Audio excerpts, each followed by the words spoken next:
You are watching Premier Sports Network's exclusive content, Mongolian Basketball League. One-on-one. Thank you for coming to our show, Толберт. And your team has been on top of the league standings for 5 months. Are you guys tired of winning?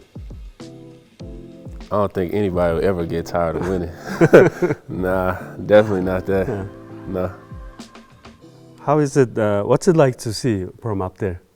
I would say now we're in a place where we know we can win. We know we're gonna get everybody's best shot. Mm-hmm. It's just like finding new ways to win now has kind of like been a struggle. We kind of hit a wall. Couple times. Yeah, we hit a wall a couple times, but it's gonna be fun. You know, like seeing the guys go and play for the national team is fun for us. It gives us energy to cheer for them, and then they come back and like we had a break, so we're gonna have like rest. Fresh new energy. So it's fun. Mm-hmm. Your team consists of a mix of experienced veterans and some young players. Yeah. What is it like playing on this team? I think you got to be patient because we do have a lot of young players, and as a veteran, like showing up every day is important. Showing up like with a good attitude, because like obviously if you have young guys, you're gonna have mistakes, and like I'm a veteran and I still make mistakes. So even like as I see them grow through their mistakes, just remember to have like a good attitude with them, kind of like joke with them, not take things too serious. Mm-hmm. As you said, as an experienced player, as you are, what's your role should be in this team, in your opinion? Definitely like lead by example, like start the game aggressive, try to like open up the scoring as quick as possible, try to draw a double team as quick as possible, give people some open shots, make the game easier for them, teach them little things that I see that maybe they may not see. Teach them how to take coaching, which is like a very difficult thing for a young player, because like if a coach is on you constantly, you probably think that like he don't like you or maybe he don't trust you, but it's actually like a good thing. Yes. So like sometimes, you know, if coach is coaching me, maybe sometimes I get angry, but I have to remember the same way that I respond is how the other younger players are gonna think that's what they should do. So I have to like keep that, be mindful of that as well. Yeah. What about the language barrier? When you try to communicate with some of the young guys, is there any problem? Not so, a little, but like having like Mushu around, having Mushu around helps. Having like a lot of the guys speak English. It's a couple that don't, but definitely having like a basketball mind like Mushu around, like he knows the game. He tells me things on the court, and then like sometimes maybe if I see something that I can't communicate to them, I'll talk to him. I'll talk to Chinzo. I'll talk to Baisa or Ibo, and like they'll be like that mediator. And it seems like you being winner everywhere you go, everywhere you play. So for this season, winning the championship must be important for you with the Broncos, because they're defending champions, you know. Yeah. And you're the main piece to defend that title. Yeah. So what does it mean to you? Now this is gonna sound like a little contradictory, but it's like sometimes you win but you lose, right? So like of course I want to win a championship. Of course I want us to win a championship and for everybody to just, you know, feel what it feel like to win a championship. But sometimes you can win and sometimes you win and you miss like a lesson that's valuable for your life down the road. So I don't really want us to get so caught up in winning that we are missing like little details that's gonna be important like later in our career. Like like I was talking about coaching or just like being disciplined and little things. Like even maybe even if I'm mad and I don't agree with things, just having like the not too much pride to just be like, all right, I don't agree with it, but I'm gonna respect what he said, and I'm just gonna do it. Just little things like that. And winning can kind of hide all those things. But when you see us start to lose games, you can see why. Like maybe we weren't as disciplined as we were before. So when you're winning, everything seems good. Yeah. Nobody's complaining. Yes. But when you start losing, everybody trying to find the spot, right? Everybody. Yeah. Yeah. So like just during times like that, just being like, okay, I'm not gonna go against the grain. Whatever coach come in and say that he wants me to do, like I'm just gonna do it. Mm-hmm. And our audience doesn't know much about you as a person, as a player, before you coming here. So let's talk about your childhood. Where you from? Where your family from? The south side of Fort Worth, Texas. So most people don't know Fort Worth, but if you fly into Dallas, you fly into DFW Airport, Dallas, Fort Worth. So yeah, 3 siblings, older brother, younger sister, middle child. I had 2 parents my whole life, so I grew up pretty good, man. Most people would probably say I grew up with like a silver spoon. I wouldn't say we lived in like the suburbs, but we lived in a pretty nice neighborhood. I had both of my parents my whole life. I went to private school for high school, so I just lived like a pretty regular life. Yeah. So anyone from your family is an athlete? Whew. I know my grandfather played football. My brother played football for a while. My uncle played football, not at the professional level. Andre Creer Sr., who went to school with my uncle and my dad and my mom. That was like my first basketball coach. Like that was that was my first like basketball player that I knew personally. So like his whole swag just kind of like made me want to play basketball. I played for his basketball team. It was like my first team. Yeah. Okay. Texas is a state with a great football tradition. Yeah. And what was your favorite team, Cowboys or Texans? Or maybe Longhorns? It's going to shock you. So I was a St. Louis Rams fan. Yeah? St. Louis Rams fan in like the early 2000s when they had Brett Favre, Marshall Faulk. Greatest show on turf? Greatest show on turf. And like after that, like my family, so part of my family is Cowboys fans. My grandfather and like another part of the family is like 49ers fans. But I can't really say that I wasn't a big football fan, honestly. Like I can't really say that I watched it as consistently. I wasn't as passionate as they were about it. Yeah. I see. If I'm not mistaken, Texas Tech University, where you played, also has a rich football history. Oh yeah, man. Lubbock, Texas. Nothing like it in the world. Yeah. If you ever go to Texas, just drive 5 hours out to Lubbock, Texas and catch a football or even a basketball game there. So yeah, when I was there, football covered like 70% of the other sports salaries and things like that. So it was definitely like a really big football team. But like I saw opportunity, like it being in the Big 12. They didn't really have a lot of upperclassmen coming back, and I wanted to play right away. Because you can have a bigger role right away. Yeah, and shout out my man Jay Crockett. Like he hosted my visit. He was just a cool dude, and it just seemed like it would be a good place to play. So in your first 3 seasons in your college, you had 3 different coaches. Yeah. Billy Gillespie, Chris Walker, and Toby Smith. Yeah. Was it difficult for young college players to have different coaches every season? Yeah, because like I didn't really like see life as I see it now. Like if you're a professional player now, like you might play in a different country, different team every year. Yeah, yeah, but like back then, like it's something that a player would like complain about. But I didn't know then what I know now. But I learned something different like every season. Every season was like a different challenge. Like we started off 1-18 in conference my first year. Oh, wow. Our only win was Oklahoma. I vividly remember that. Second year, maybe we won like 3 or 4 games. That third year was like the best year. We were starting to build. But every season I took something away from it. Yeah. No, there was no losing seasons in my head. Because it's all like about your mentality. Like every season you were learning. You learn. Yeah.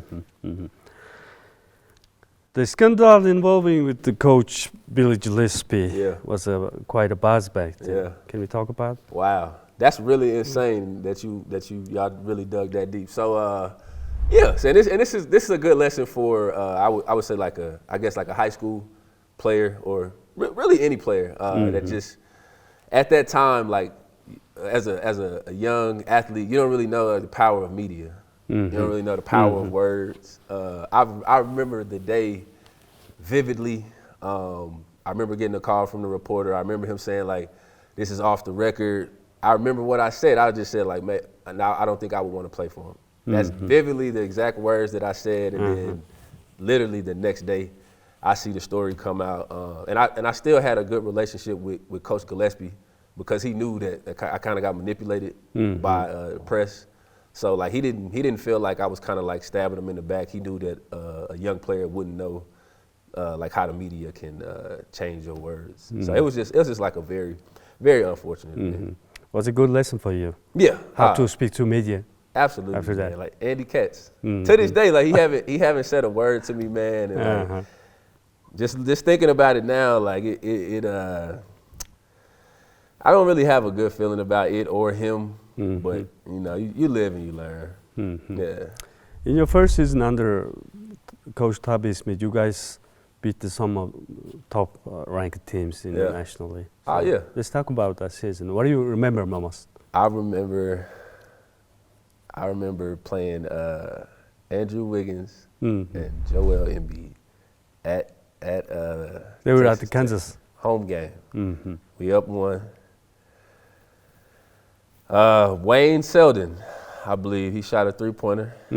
He missed it and it fell right in front of the rim.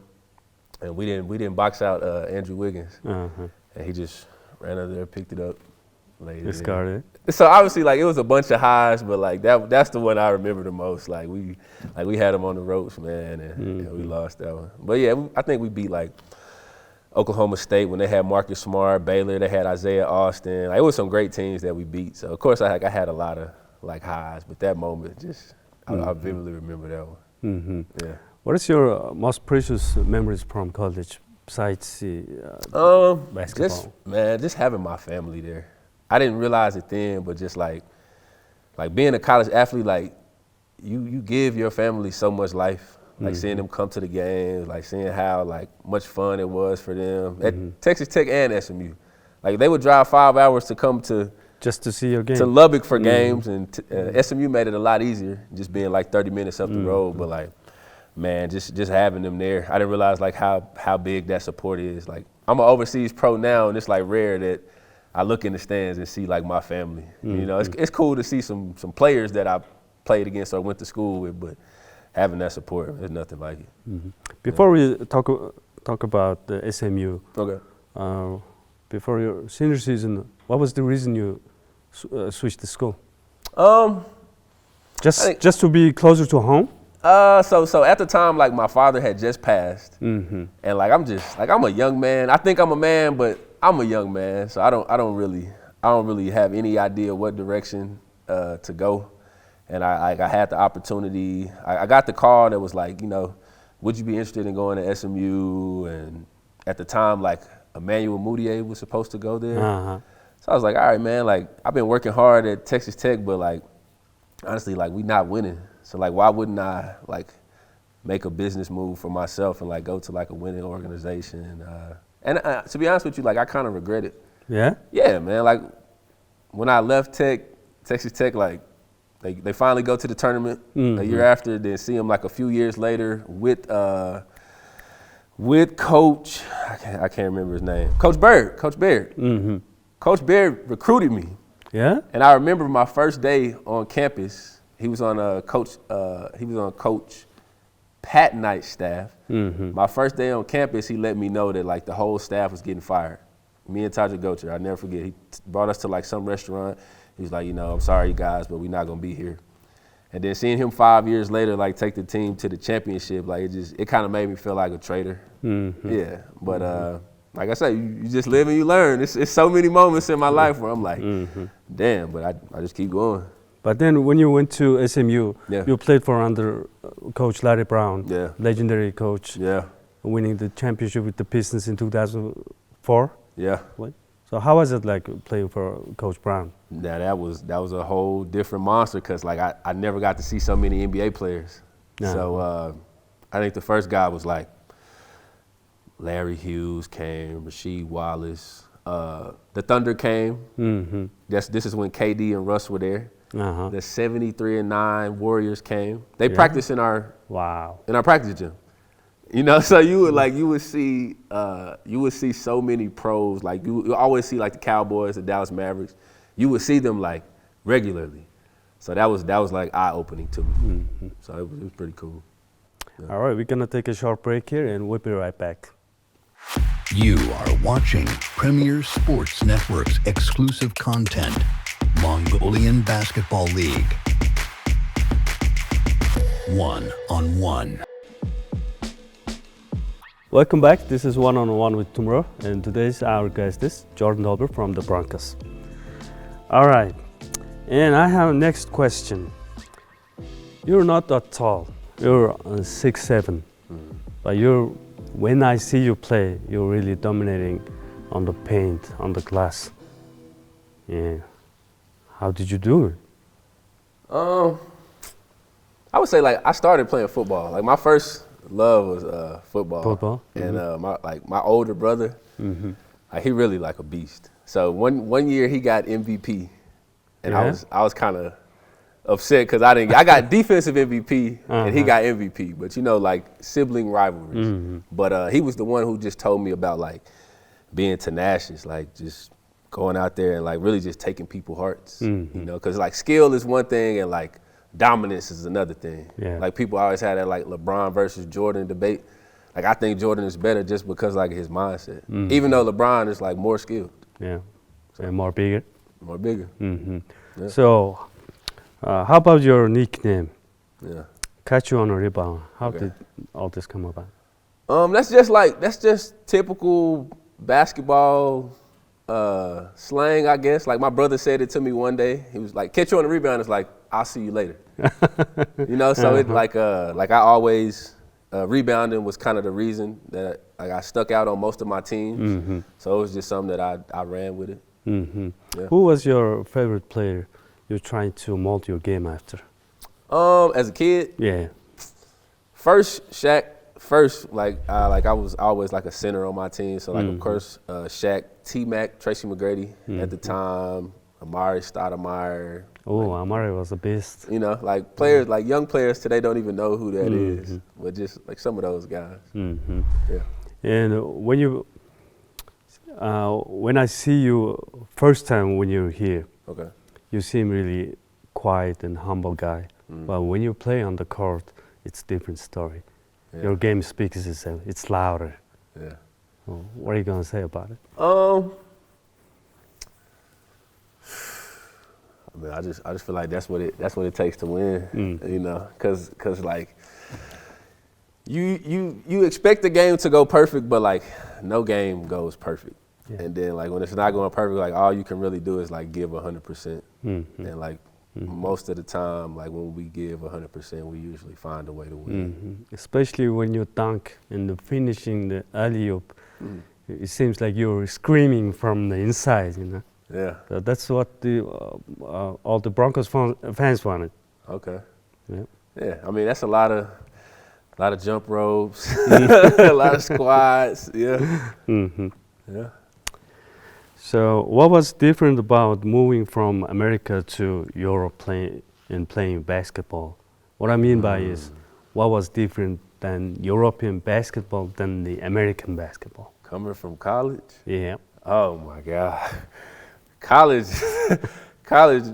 you treat it like a king. You got like so many access to resources, and you get to Europe, man. Well, one, you're not used to having to take care of yourself. Your schedule is set for you, but like sometimes you would have to drive to practice. You would have to cook your own food. Like it's just nobody's doing it for you. Nobody's doing it for you. So it's kind of hard.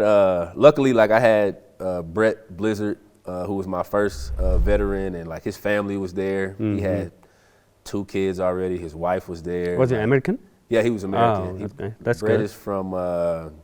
Brett went to UNC. He gonna kill me for this. Brett is from North Carolina. He went to UNCW. But man, they took care of me. Like I wouldn't have made it through that first season. Like 9 months. I wouldn't have made it without the Blizzard family for sure. Yeah. From basketball-wise, what was different? The playing style. At SMU, we played like a lot more transition, fast breaks. We ran plays sometimes, but like when you got to Europe, it was like no fast break, slow it down, call a play. Or set plays? Which was kind of frustrating. And then like I started to like realize like, okay, like most teams don't really want to play defense for too long. Maybe they'll play defense for 10 seconds like really hard. After that, somebody gonna try to steal, somebody gonna be out of position. So if you actually run the offense all the way through, it'll damn near work every time. Yeah. So it taught me that. It tests their patience, huh? Definitely test your patience. So it's effective depending on what you have.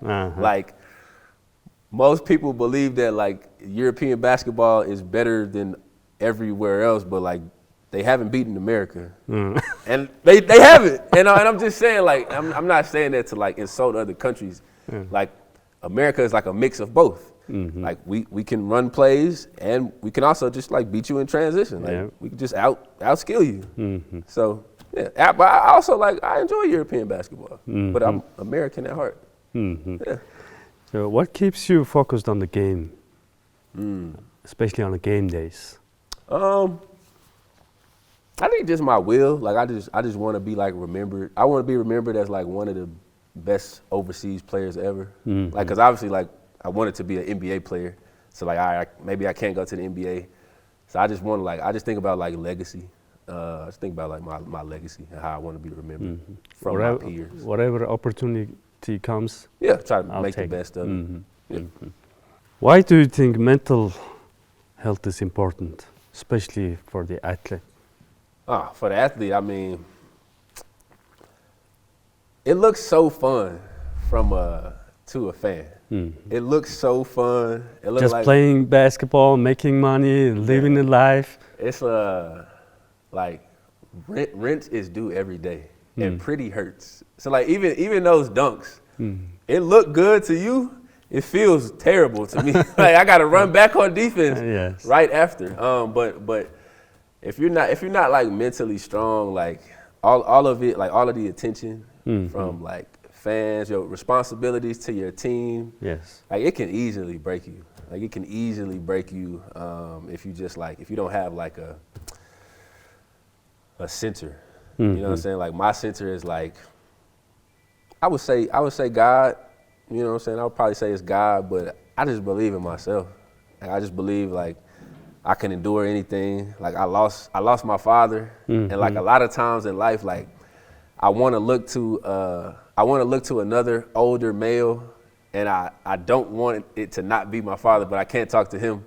So I try to like be that for myself. I try to like, okay, you need to, you're not in a good place. You need to like check on yourself. And sometimes I'm sure I go off a little bit, but I just always try to be balanced. Yeah.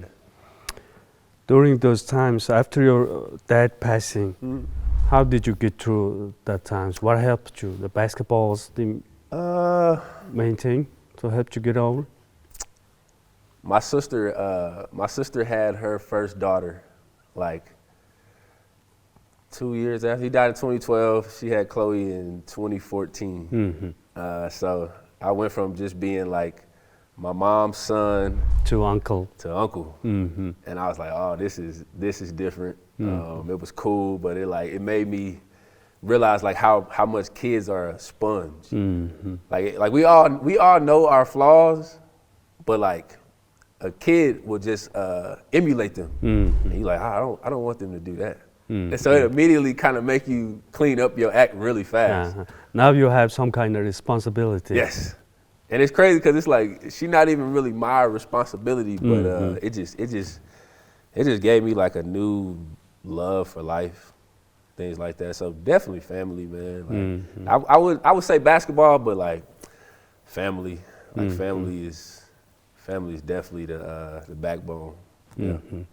Have you ever had a panic attack before the game? Not before the game. Nah, never before the game. Cause it's like, man, when I think about it, even if I was to have a panic attack, like, what would kind of make me panic now in 2025? Like, I was more afraid to go to another neighborhood and play the older kids in that neighborhood with like drug dealers right there and all kind of negative stuff happening. Like that was more intimidating than this. So like never before the game. Nah, never.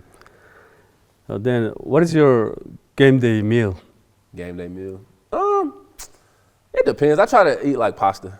Yeah. Try not to eat nothing fat. There's something lighter? Yeah, like chicken or lamb. There's like a restaurant that's walking distance from the gym. They serve like chicken and lamb. Oh yeah. But I try not to eat nothing too heavy. It's gonna like slow me down. Yeah. So any superstitions? Before the game? Yeah. Black people are very superstitious. So I try to not be superstitious, man, because we so superstitious. So I would say, nah. Nah. Okay.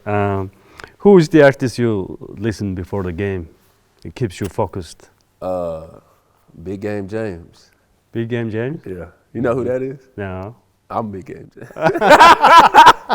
So I would say myself, but like, nah, It's a new season, bearing new fruit. Fans make some noise, you're part of the game too.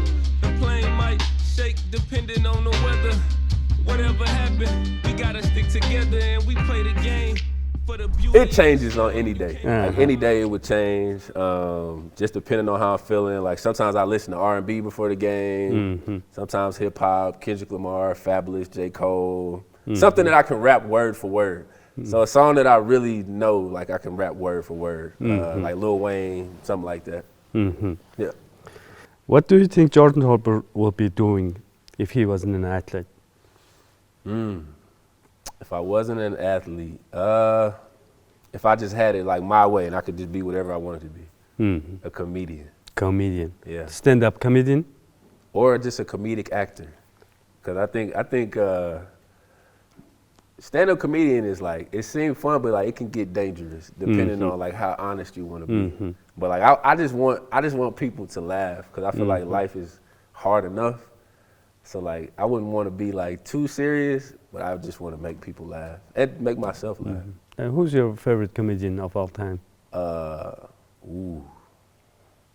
Roy Woods Jr. Roy Williams Jr. Yeah, Roy Woods Jr. Okay. For sure. Yeah. I heard you love reading the book. Okay. So what's the latest book you're reading? It's called Surrounded by Idiots.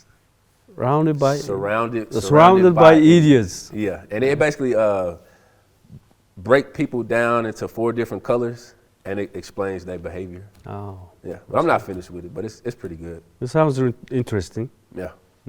Yep. In your professional career, you played several different countries. And when you travel all these countries, you experience different customs and different cultures. Yeah. Do you read about the history of these countries?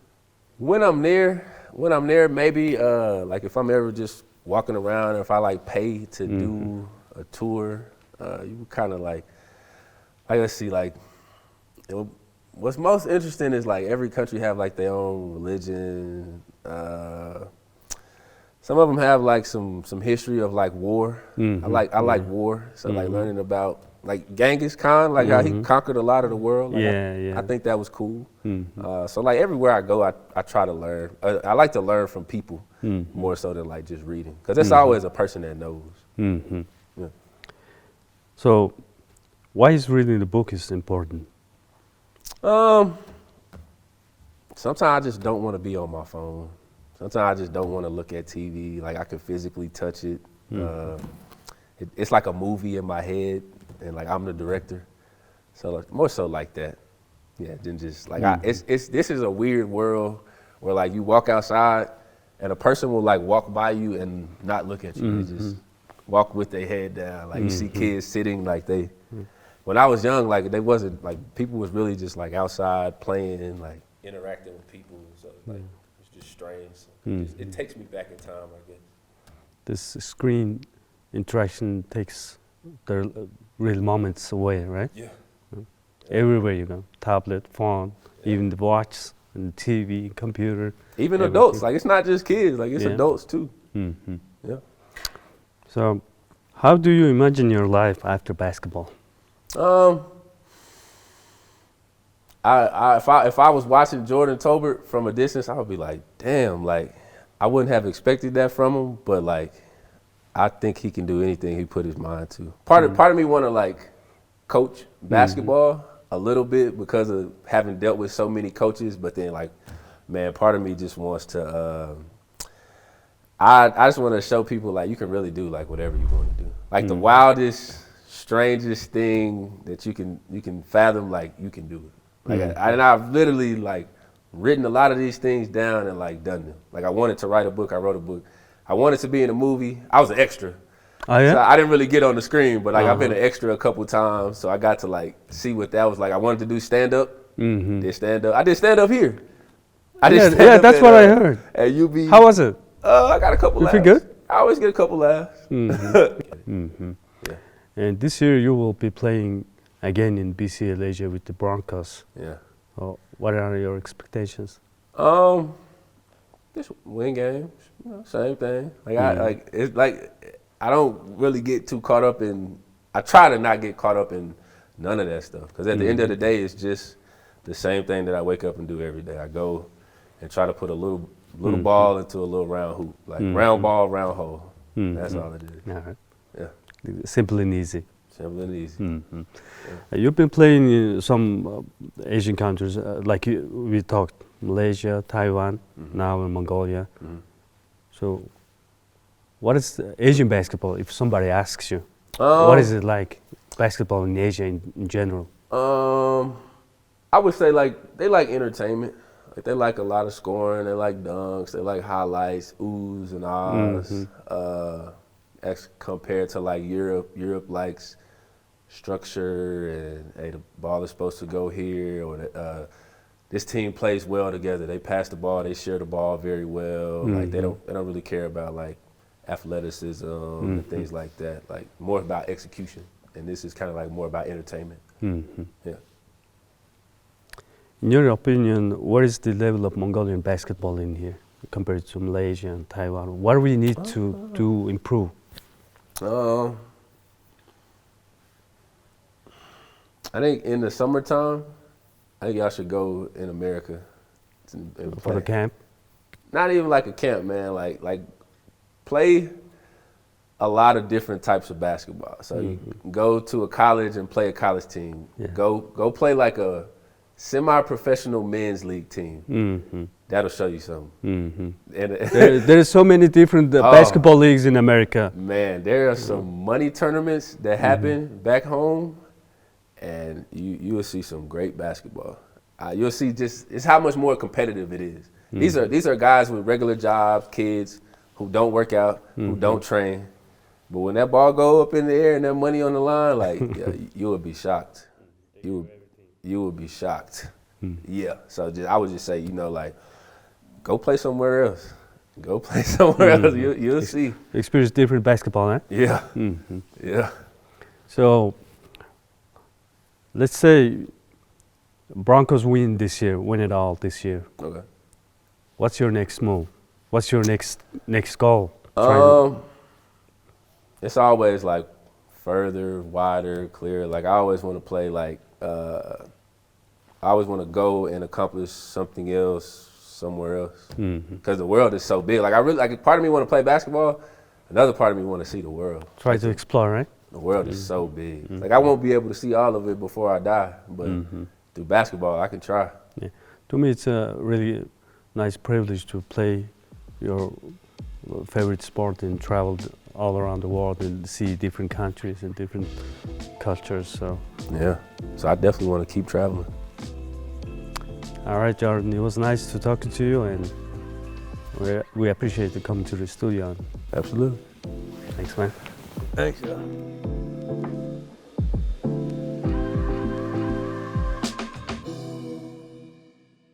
You are watching Premier Sports Network's exclusive content, Mongolian Basketball League. 1-on-1.